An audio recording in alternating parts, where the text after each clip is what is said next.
18 సంవత్సరాల అబ్బాయికి బైక్ ఇవ్వడమే తప్పు. పైగా అతడు యాక్సిడెంట్ చేశాడు. ఒక వ్యక్తి మరణానికి కారణమయ్యాడు. అటువంటి యువకుణ్ణి చట్టానికి అప్పగించకుండా కేసు తారుమారు చేశారు. ఒక వ్యక్తిని చంపిన తన కుమారుణ్ణి చట్టానికి అప్పగించకుండా గతంలో మంత్రిగా పనిచేశారనే సోయి కూడా లేకుండా సీదిరి అప్పలరాజు సాక్ష్యాలను తారుమారు చేశాడు. ఒక ఎస్ఐ కూడా అప్పలరాజుకు సహకరించాడు. అయితే సాంకేతిక ఆధారాలు లభించడంతో అప్పలరాజు బాగోతం బయటపడింది. ఇంకేముంది, పోలీసులు అప్పలరాజు కుమారుణ్ణి అదుపులోకి తీసుకున్నారు. సాక్ష్యాలు తారుమారు చేసినందుకు అప్పలరాజును కూడా అరెస్ట్ చేశారు. జరిగింది వాస్తవం కూడా. కానీ ఈ విషయంలో వైసీపీ అధినేత జగన్ అనుసరిస్తోన్న వ్యవహార శైలి విచిత్రంగా ఉంది. యాక్సిడెంట్ చేసి చంపితే యువకుణ్ణి నేరస్తుడు అనకూడదట.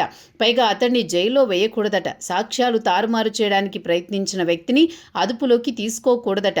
పైగా ఇక్కడ కులాల మధ్య కుంపట్లు రగులుతున్నాయట. బాధ్యతాయుతమైన ముఖ్యమంత్రిగా పనిచేసిన వ్యక్తి ఇలాంటి మాటలు మాట్లాడడం నిజంగా దారుణం.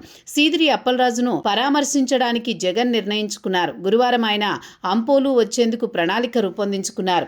అప్పలరాజు పరామర్శించడానికి వైసీపీ నేతల ఏర్పాట్లు కూడా చేశారు. కానీ ఇక్కడే సొంత ప్రచారానికి జగన్ తాపత్రయపడ్డారు. తాడేపల్లి నుంచి శ్రీకాకుళం వరకు భారీగా జనసందోహం ఉన్నట్లు అప్పలరాజును పరామర్శించడానికి వస్తుంటే జనం మొత్తం అడ్డు తగిలినట్లు బిల్డప్ ఇచ్చారు.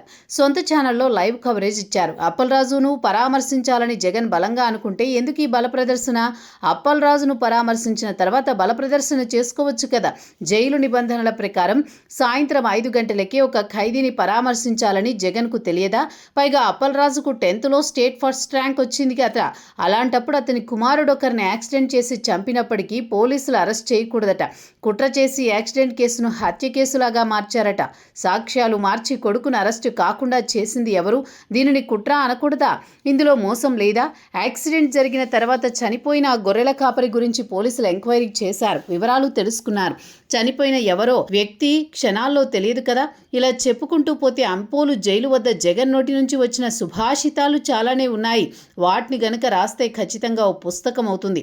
సాక్షికి ఆప్షన్ లేదు కాబట్టి సొల్లు మొత్తం రాసుకొచ్చింది. కానీ మాట్లాడిన ప్రతి మాటలో లౌక్యం లేకపోవడంతో జగన్ ట్రోల్ అవుతున్నారు, విమర్శల పాలవుతున్నారు.